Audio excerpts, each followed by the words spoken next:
I need to feel your energy today from start to finish. Come on, let's go.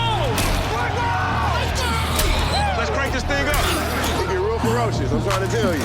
Turn me up all day. From the locker room to the broadcast booth, breaking news and the truth behind every take from a real NFL insider and television analyst. Now get ready for the NFL show where the conversation gets real and the fans get a voice. It's time for the Lake Lewis Jr. Show here on ESPN Radio. And that's football.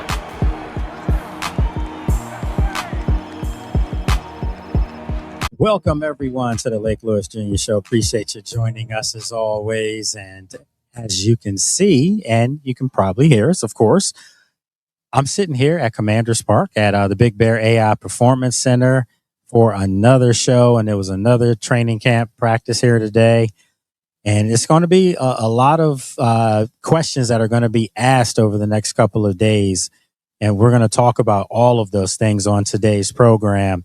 And as always, if you want to join us, all you have to do is give us a call at 804-327-0888. And you can email me. And also, I'm going to start giving people my own email, which is lakelewisjr@gmail.com, because a lot of fans have been reaching out and wanting to come on our fan show on Friday. So that's the best way to do so.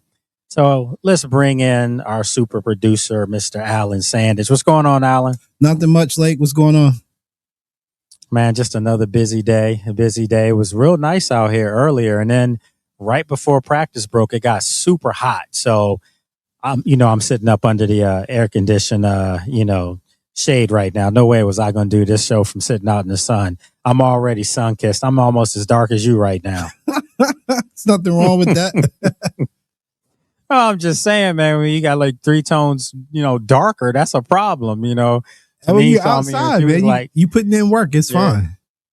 She said I was sun-kissed yesterday, and I didn't know how to take that. That was that a compliment or a diss? I don't know. Well, listen, the other day we saw this team play against the Miami Dolphins, and they had some people get nicked up. At today's practice, there were a couple guys that were out of practice. There was no Odafe Owe, no K'Lavon Chasen. And I wouldn't say they're injured, but they were out of practice. And I'm not so sure how much you're going to see on Saturday night when we're in Detroit. I just don't know how much we'll see, because you've got behind Jayden Daniels right now a guy by the name of Sam Hartman, and you have Ethan Kaliakmanis. Do you play Jayden at all in this preseason game if you are the Washington Commanders? And I'm posing that question to you, Alan. Would you play Jayden at all, or is it just going to be let's wait till next week for the joint practices? Because I think that's where you're going to see most of the work with the starters. Yeah, I mean, I wasn't too keen on Jayden playing last year, and I go back to the Bengals game where he decided to run it in for a touchdown, and the 2 guys were converging on him, and they pulled up, thankfully. I think Jayden Daniels has shown everybody who he is as a player. He can only play one way, and that's full speed, all in. And the risk is too great right now in preseason. There's been a lot of injuries across the league, not just with the Commanders, but across the league. I think the Saints lost Tyson maybe for 2 weeks or 2 months with the hamstring injury. There's been a couple other notable injuries. It's just not worth it. I wouldn't play him unless it was the joint practice and we just wait till week 1. The majority of the league isn't getting in game shape anyway until about week 4 of the season as well. But you know what people are going to say? They're going to say that if let's just say he doesn't play in the preseason, and then you get out there, first week of the season against Philadelphia on the road and he struggles, people are going to say, well, he should have been playing in the preseason. But then you have the other side that if you do play him against Detroit, and let's just say, God forbid, he were to get injured, you're going to have those naysayers saying, why is he even playing in a meaningless game? So you're darned if you do, darned if you don't. Yeah, I mean, the same people who would say he should have played in preseason probably have been in conversations with people also saying that preseason doesn't matter. So it's one of those things where you have to use your judgment as an organization, as a franchise, as a coaching staff, as a training staff, right?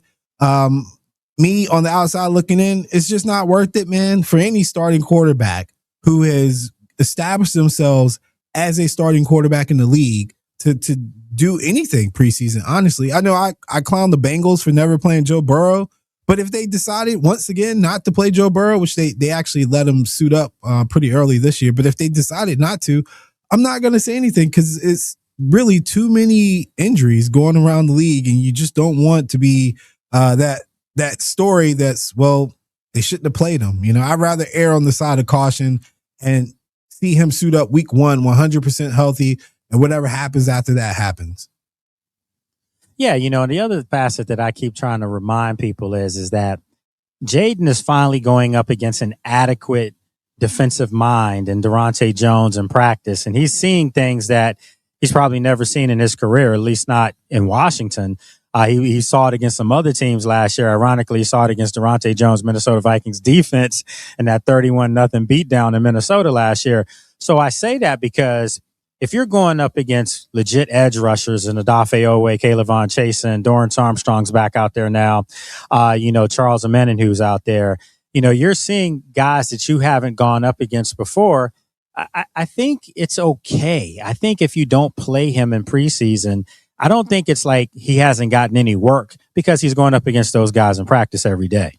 Yeah, as long as he has the chemistry with his weapons. I mean, you can't ever simulate game speed, but I think, most people would say that, the joint practices and just live contact in general is good enough leading into the season.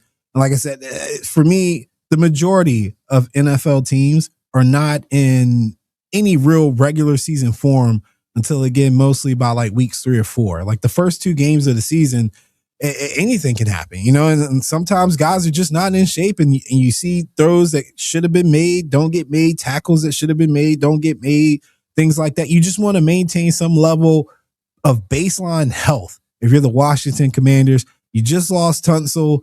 I think that would make me pretty much shut everybody down.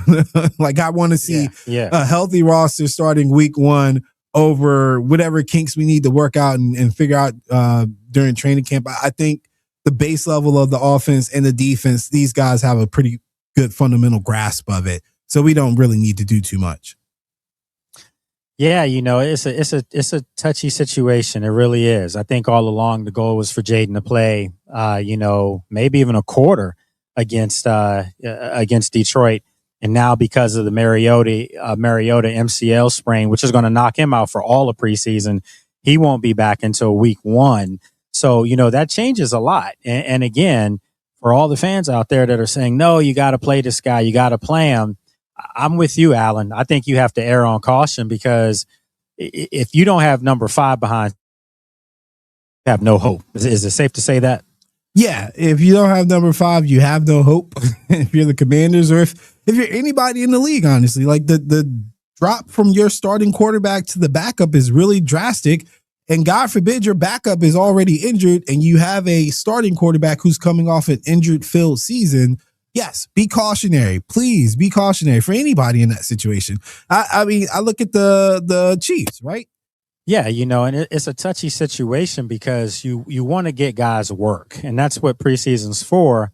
But preseason's not to get guys injured. And unfortunately, like you just said, around the league, we're seeing some really big injuries. Just remember, a couple of weeks ago, Nick Scorton got hurt with the Panthers, and that totally alters some of the stuff that they're going to be able to do. Dave Canellis on defense, because you're talking about one of the better young playmaking defensive players, and now he's out, and you probably second guess yourself, like, should I have done this? Should I have done that? But you know what?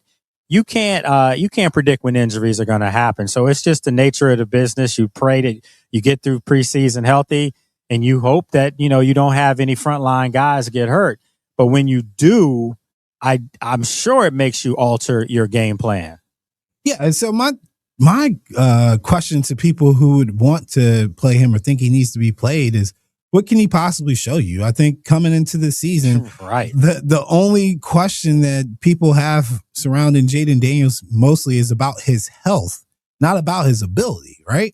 And so I think preseason is where you would show ability and the ability to complete passes or execute the offense, yada, yada. He's already shown he can do that. And he clearly is showing you that in practice as well as a coaching staff. So then it becomes one of those things where it's like, all right, the only other thing he can show me is that he can stay healthy. I would rather you prove that to me in September rather than August. Yeah, I totally agree with you 100%. You know, you're looking at a guy that their future is resting on him alone. And this isn't to disrespect the other 52 guys that are going to be on the roster, but if you don't have number 5, you have no opportunity to participate in anything that's meaningful. And I can safely say this is the best that I've seen Jayden look. I mean, he looks really good. Obviously, he's playing under center. I think Jayden is showing that, you know, he's ready to take that next step, but you got to have the guy upright if you're going to have any hope whatsoever if you're the Washington Commanders. Now, the other thing that they have done is Jerome Ford, you know, one of those backs that you and I have been talking about, where they put him on injured reserve today, so his season's over. And I want to pose that question to our listeners. Does it open the door for Rob Henry Jr.? Rob Henry Jr. had a really nice night the other night against the Dolphins. But do you keep 2 rookies as, you know, 2 of your 4 backs? And you know, also you look at Bill, he's only going into his second season. So do you want to have your room be, you know, potentially 2 rookies, a second year back to go along with Rachaad White? What would you do? I would preference and prioritize production, right? I think this team needs explosive playmakers. They need home run running backs, guys that if they get to the second level, they got some wiggle. They can outrun people, put pressure on defenses where if they do come up into the box to stop the run, they have to be perfect because one missed tackle, this guy can go for 20, 25, et cetera. And I think Robert Henry showed that he could do that. I mean, you know, I'm a big Road Runner fan anyway from college football. So I figured he had the ability, just, you know, you need the opportunity. And if he's consistent, definitely keep him on the roster. Keep anybody on this roster offensively and defensively that shows you that they're on the higher end of the athletic spectrum and they're able to execute, because what's going to get the Commanders over the hump this year when they play teams that are just as good as them is the ability for their playmakers to make big plays. You got to have guys. And so I think that would be my priority.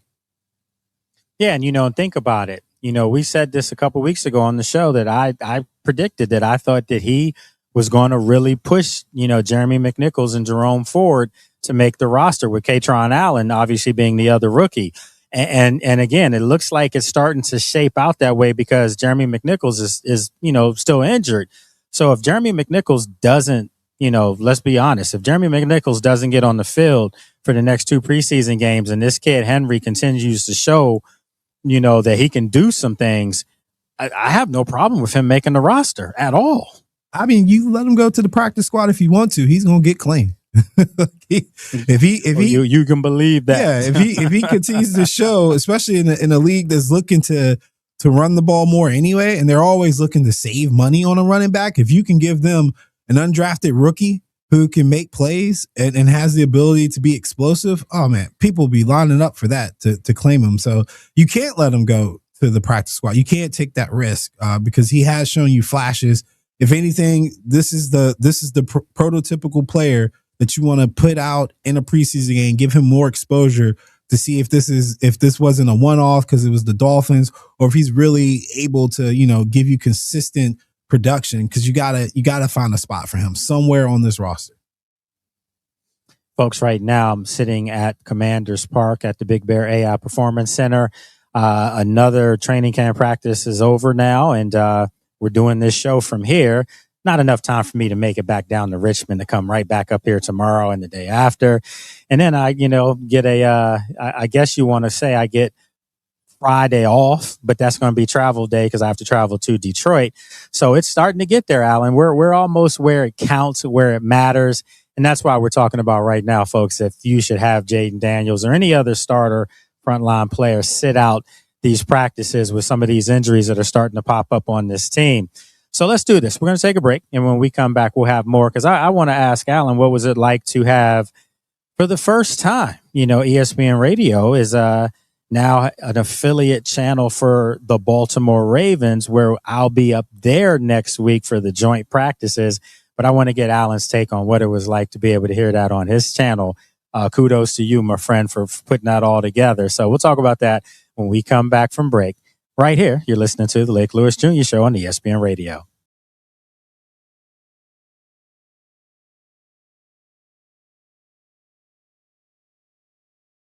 All right, folks, welcome back to the Lake Lewis Jr. Show right here on ESPN Radio. And it's funny that you played that, Alan, because yesterday, while I was back in Richmond, Janine and me went out to, have you ever been to Taco Bamba?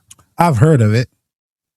Yeah, so we went there and they were playing all kinds of stuff in there. And I'm like, whose playlist is this? This is really good. And one of the songs that they had on was New York State of Mind. And that's exactly what you just came back into. The GOAT, man. You know, I've been saying that for years. Nas is the GOAT. I love Nas, man. He was my first rapper I actually liked. He was the first rapper I ever heard because growing up in the pastor's house in the country, you didn't get a lot of rap. And then my sister came back. I'll never forget. She came back from Howard on her first break as a freshman, and she had a Nas cassette tape. And she was like, "Don't tell Dad," and she let me listen to it, and I've been hooked ever since. Like, that really is my very first memory of like hip hop, was getting introduced to Nas. Don't you think your dad would have liked Nas? Come on, man. Nah, Dad don't like stuff like that. To this day, nah, man. Not a chance. Nah. Not a chance. That wasn't happening. And the transition of hip hop and rap and what it's become culturally has not done him any favors, or not done the music any favors in the household. So nah, he wouldn't like it. I mean, the stuff now though is different. It's yeah, ratchet, I know, man. but they had that. They were playing it out here today, and I'm like, does that get these guys hype or like? Come on, man. I can't get him to separate the two. Essentially, right? Like, it's similar to like if you put it in football terminology, man. When people see an empty set, they just assume nobody's running the ball and there's all this fancy air raid and this and that. Like, you can't get them to separate the two, man. No matter what you do. You know what's crazy, man? It's like I've heard several fans recently like ask me what are my thoughts on Jayden and the whole LSU thing, and I'm like, you know, he's upset about they letting somebody wear his number. He feels like he earned the spot there to not have anyone wear that number 5. And a couple of the fans were like, they think he's being petty, and I don't see it that way. You know, is that just me, or is it? You know, it just seems like there's like some Jayden hate just starting to spew up a little bit. I think it's a situation where both parties can feel how they feel and be right, especially when LSU's not married to Jayden Daniels, and the idea of number 5 being his number, whatever was agreed upon was the Brian Kelly thing, is my understanding. And a lot of those people associated with Brian Kelly and that tenure are gone. And so you've got Lane Kiffin and his people in there. And if Lane promises kids 5 and Lane's only responsible for his kid and his class right now, and LSU is responsible for what they have on the field right now, I don't blame them for sticking to their guns and just giving the kid the number. Like, I think Jayden also has a right to feel some kind of way and take his stance, and that's what he's done. So I think it's a situation where, honestly, even if I don't agree with Jayden Daniels, he's got a right to do that. He's got a right to feel the way that he feels, and both the school and the player in the situation, I think, are right in how they're approaching it. I think LSU is right to give the number, and he's right to be like, don't give my number. See, and not having looked into this too much, but I'm pretty confident that I can say this. The previous Heisman Trophy winners at LSU, their numbers are retired. No, I did Google it. No numbers retired except for the very first Heisman Trophy winner. But was that Billy Cannon? Yeah, from like the 50s or something like that. Yeah, that's Billy Cannon. So Burrow was told his number would not be given out again, but it has not been officially retired. So in that sense, again, if it's a verbal agreement or something like that, I guess it just depends on who the administrators are, right? And if I'm Lane Kiffin and I'm that coach, I'm not honoring nothing that a coach said before me. I don't care about it. I'm being completely blunt with you. I think a lot of fans feel like that. I do. I think that's what they pretty much were asking me. And then, you think about it. If someone told Joe Burrow that his number would never be worn again, and here it is, that wasn't the same coach. That wasn't even Kelly. Wasn't even his coach. Now, Coach O is on the staff, so I know Coach O would be like, no. Like that's gonna help Joe Burrow in this particular case. Coach O would have probably said something, since he is, I believe, the offensive coordinator for this LSU team, which is funny. But yeah, he's back. So you think? See, I don't know, man. I just feel like if I'm the coach of a program and I'm trying to recruit a kid, and that kid's like, "Look, really want to come play for you. If that kid won't come to you because of a jersey number, then I don't think I want that kid. Because if I say to that kid, well, you do know Jayden Daniels wore this number. You do know Joe Burrow wore this number. You do know Billy Cannon wore this number, and they're revered around these parts. I don't know if Jayden falls into the LSU love affair, even though he's got a Heisman, that say a Billy Cannon or Joe Burrow has. And there's multiple reasons why, you know, and I'm not going to even play the race card. I'm not doing that. But I will say this. Those teams won national championships. Yeah. The LSU and team. That's a big difference, right? Yeah. The LSU team that Burrow played on not only won a national championship, but Burrow statistically had one of the greatest offensive seasons in college football history. It's period. Yeah. It's rare air. Right. And so for something like that, it would be like, Steve Young coming in and taking over for Joe Montana, essentially. So, Steve carved his own a reputation and stuff, but he couldn't come in and be like, I want to wear Montana's number. You're never gonna be Joe Montana of the 49ers. There's only one. You're never gonna be Joe Burrow. There's only one. And then there's only one Jayden Daniels. But college football, man, in today's landscape, I hear you when you say you wouldn't give in to a kid like that. If this was pre-NIL, I'd be right there with you, but people get fired so quick and get held to the fire so quick. And there's so much riding on Lane Kiffin in this particular venture at LSU. He's got to do whatever he can possibly do to not only stay competitive, but win football games. And if all it costs is to upset Jayden Daniels, then so be it. Because guess what? I don't owe Jayden Daniels nothing if I'm Lane Kiffin. I owe Lane Kiffin. I owe LSU, right? I got to win now. And it's one of those things where you're like, sorry, not sorry. This is business. I'm worried about me and what I have in front of me. You have every right to take the stance that you took as well, because that number and your time at LSU means something to you. So there's no loyalty factor with Alan Sandage. There's no loyalty factor for me. The only way I would be loyal is if Jayden played for me. So like I said, Coach O won that national championship. He was the head coach of that crazy season with Joe Burrow and those guys. I would feel some kind of way if Coach O didn't say something, right? Especially considering Coach O. But what is Coach O the person that said though to Joe Burrow? Is he the one that said no one's going to wear your number? I would imagine. Or did that come from above? I would imagine it was a combination of him and coming from above as well. And he's been at LSU and been a part of those inner talks for so long.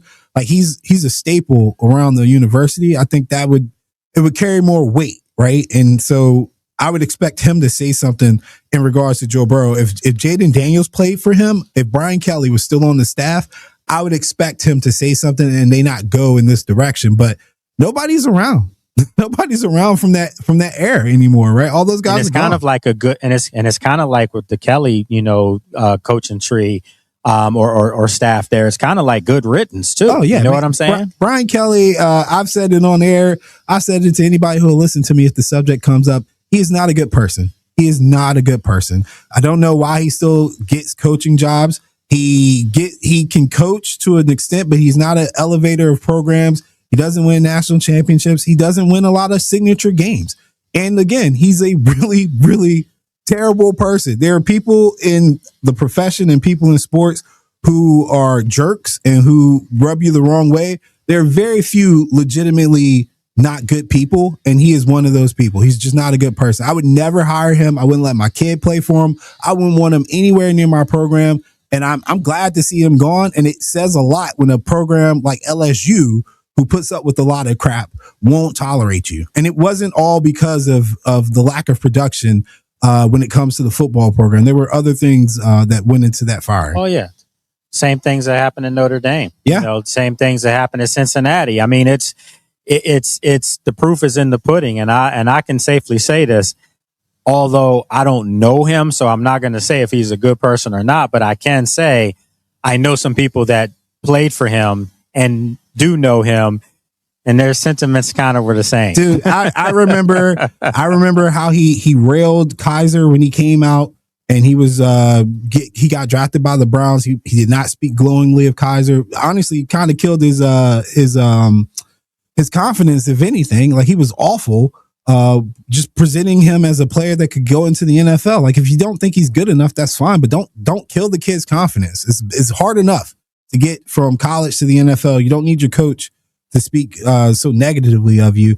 And then the situation with the young student that passed away at the practice, which I still don't understand how that got resolved the way that it did.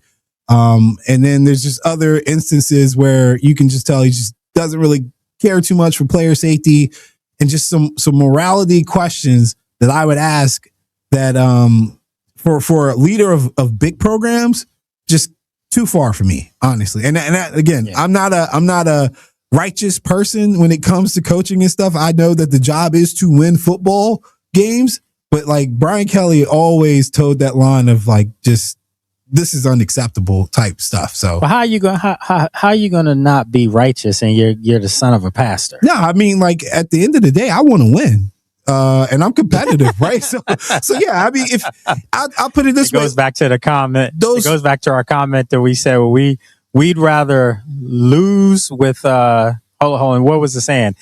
Some people would rather lose with choir boys, and I'm like, no, I'm trying to win with the Devil's kids. The Florida team with Tebow, I'm cool with that locker room. I'm cool with the dynamic of that locker room. I can pray with Tebow. I can get reckless with the Pouncey brothers. I ain't gonna go with Hernandez. He was a little too far. But the Pouncey brother, whatever, like I'm glad you came to your senses. Yeah, they got down. I know there's levels to it. The Miami teams, right, with Ed Reed and those guys, I can be chill, or we can scrap on the beach with Shannon Briggs. Like, I'm cool with all those dynamics as a player, because at the end of the day, we're all here to win football games. I'm cool with that. But like I said, Brian Kelly as a leader of men just had a lot of qualities about him that I personally wouldn't want to play for him, wouldn't let my kid play for him, and don't think he should be a coach at such a high level. Yes, it's a little shoddy. It's definitely shoddy at best. So listen, folks, it's that time. We're going to take a break. And when we come back, I do want to ask Alan and get his thoughts on the affiliation with the Baltimore Ravens. And I know I have to kind of whisper that here because I'm at Commander's Park right now, live with you today. Obviously, another practice is in the books, and there's tomorrow you have the team back in pads, and then on Thursday that's going to be the last practice for fans to be out here. So I think after Thursday, you and I both know, Alan, from experience, it's about to get real. Yeah. That's when things are going to ramp up, and you won't have fans posting plays on social media and all that nonsense. So it's about to get real in a couple days, and then obviously we travel to Detroit. Saturday's game. And Saturday, it's going to be a 1:00 game. It's an early Saturday game. So why am I taking the 6 a.m. flight on Sunday out? I probably should have just taken the flight out on Saturday night, but that's a whole nother story. We'll have a lot more we'll be talking about right here on the Lake Lewis Jr. Show.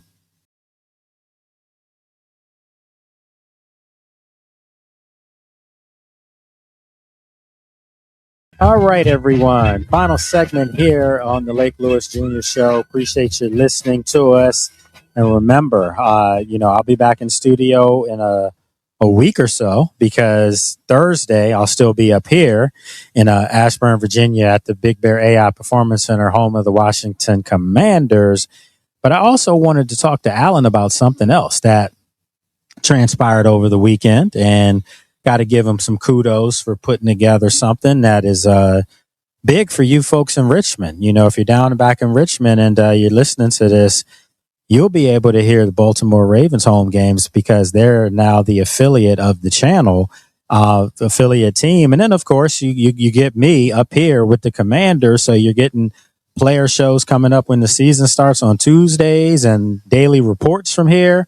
So you're getting some NFL love back there at the station. So kudos to you, Alan, for putting that stuff together. Yeah, Richmond's a underrated football town, especially when it comes to the NFL. We got a lot of fans, but I think it's very important to have some kind of an affiliation for NFL content, especially if you can get a team like the Ravens that could potentially be in the playoffs to kind of extend your coverage.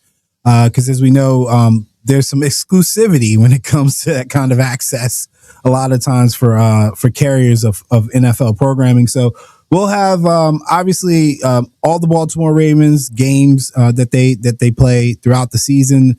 We'll also have all the Dallas Cowboy primetime games, which I know some people might cringe at, but it gives us an opportunity to catch a lot of the NFC East and some of the other marquee games throughout the year. So like Christmas, we'll probably have a game. Thanksgiving, I know we've got a game. And then the international games where the Cowboys actually play the Ravens, I think in Brazil, that will also be aired here on our station. So I'm excited for it. Gives us an opportunity to broaden our coverage just because I think wholeheartedly we should be a station for the NFL. Even though we here on this program talk a lot of Washington Commanders, I think that the grand scheme of things, we want to have football high school Friday, college Saturday, NFL Sunday. Yeah, and that's all big, and again, speaking of international games, I just, found out yesterday, like I've been mentioning, that I'm on the list for Australia. So it looks like I'll be going over there. And it's funny because I was talking with Adam Peters today. He and myself were just catching up, and I told him, you remember I told you a couple of weeks ago I might have to go to Australia, and he said, so what you going to do? And I said, well, found out yesterday through the league that I'm on. So he was just like, yeah. And I said, well, I'm going to make it up to Philly. Don't worry about that. I'll be up there, and I'll be back in time for that. I'll be cutting it close. And he said, but if Janine's trying to go to Australia, you don't have a choice. Yeah. And that's what it's looking like. So it's all good, man. It's coverage, man. It's something I've worked for, to be recognized with the league. So yeah, man, I'm going to do that and then get back here and obviously get back up to Philadelphia for the Commanders-Eagles game. But see, this is stuff that's good for the channel, good for the station. It goes to show that the two brothers, man, working hard. Jack Fitzpatrick is working hard. Matt Joseph's working hard. So got to make sure that you check out the station because it's a lot of good things happening with ESPN Richmond. So proud to be part of that, So speaking of, man, real quick, speaking of Matt Joseph's, I totally slipped my mind there for a second, but he's scheduled to talk to Tyler Warren today on his show. So folks listening, if you want to check in with the Atlee alum Penn State guy, he should be on after practice. You said it, not me. I know. I pulled it in Penn State, but he should be on. He should be on after practice to talk live with Matt Josephs about the outlook for the Colts and some other things. So that's pretty good. I'm excited for that kid, man. Yeah, I'm excited for that kid. I think last year was his rookie campaign, and they had their quarterback issues. With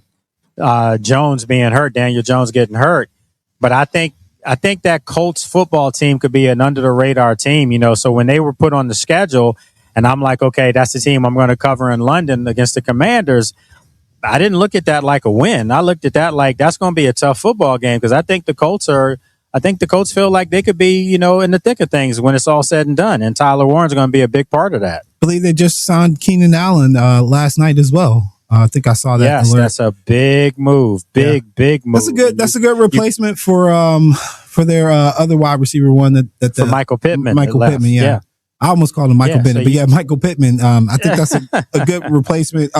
The other thing too that I'm highly invested in Tyler Warren because I had such a long argument about Tyler Warren being, to me, levels above Cole Kmet when they came out of college because of what he could do after he got the ball.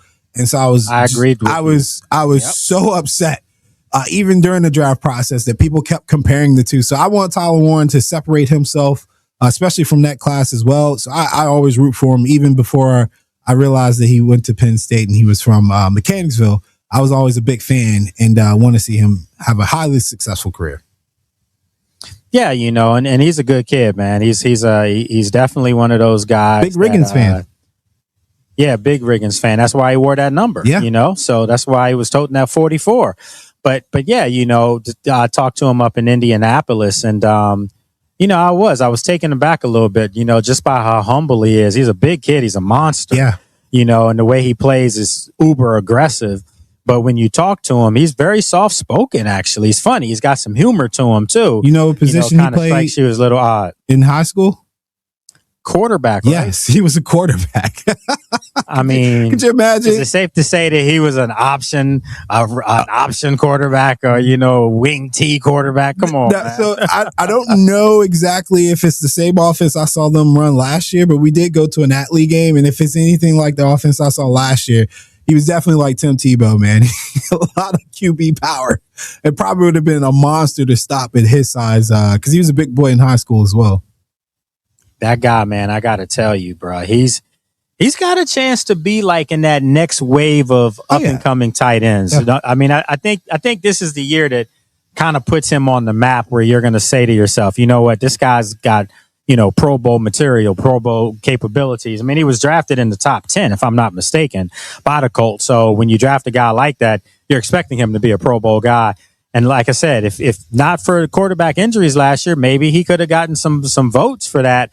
But I think this is the year I think people in that area, that Mechanicsville, you said Atlee? Is that the area where he was? I believe that's the school he went to, Atlee High. And that's in Mechanicsville, though, right? That's in Mechanicsville.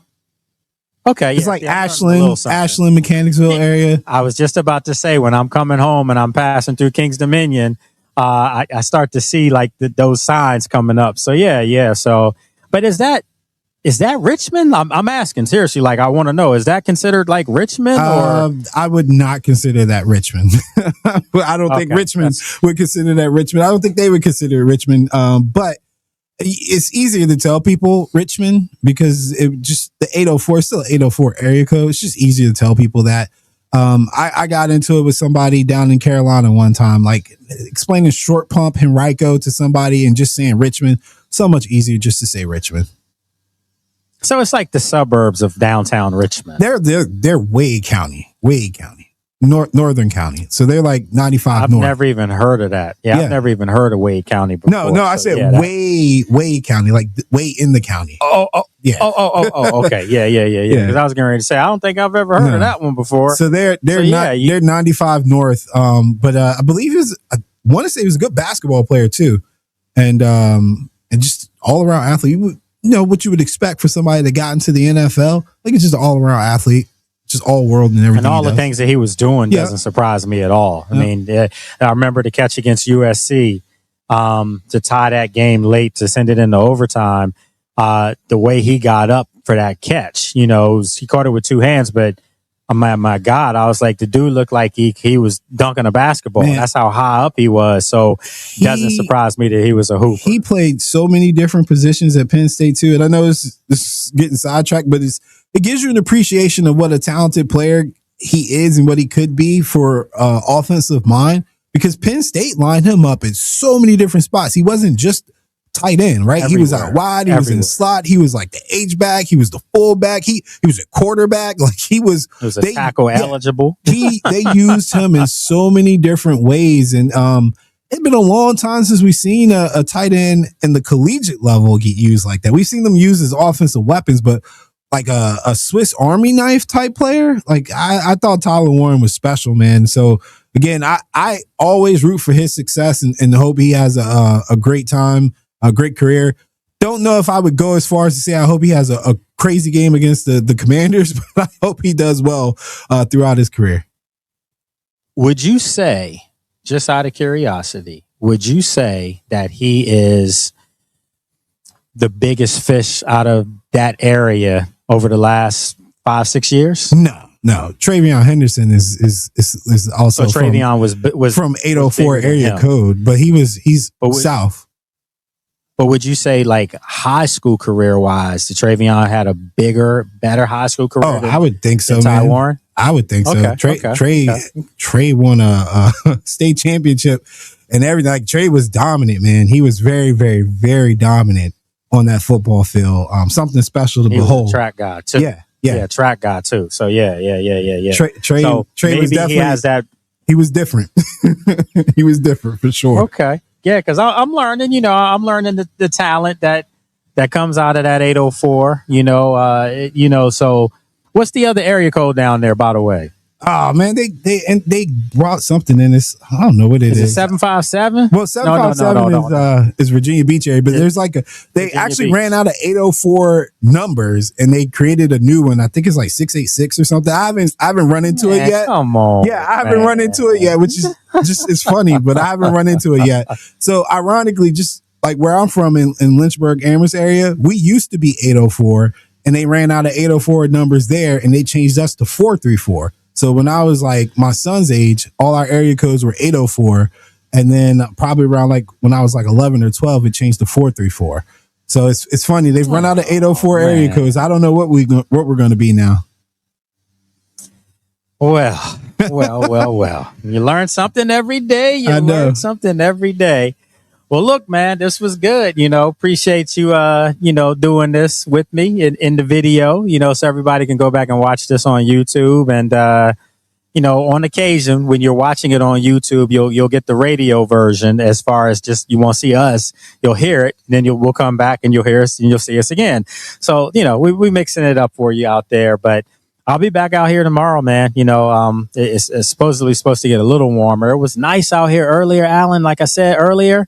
And then that sun came out, and then it was like the devil was sitting on your shoulder. So I'm still outside. So I can't wait to get back in this air conditioning and check into my hotel and all that good stuff. So, yeah, man, appreciate you doing this, and looking forward to hearing Matt. I might try to check that out a little bit, while I'm sitting here getting some work done to hear Ty Warren and hear what he has going on. But we'll be back at it Thursday. I'll be back out here again. So we'll have the same setup and get you back on, and we'll give you more of an update on what's going to happen in Detroit for Saturday evening. So for all our listeners out there, appreciate you joining us. Make sure you get home safely to your loved ones. If you're in your car, keep both hands on that wheel. And remember, you can watch this on YouTube on my channel at Lake Lewis Jr. Have a great evening, everyone.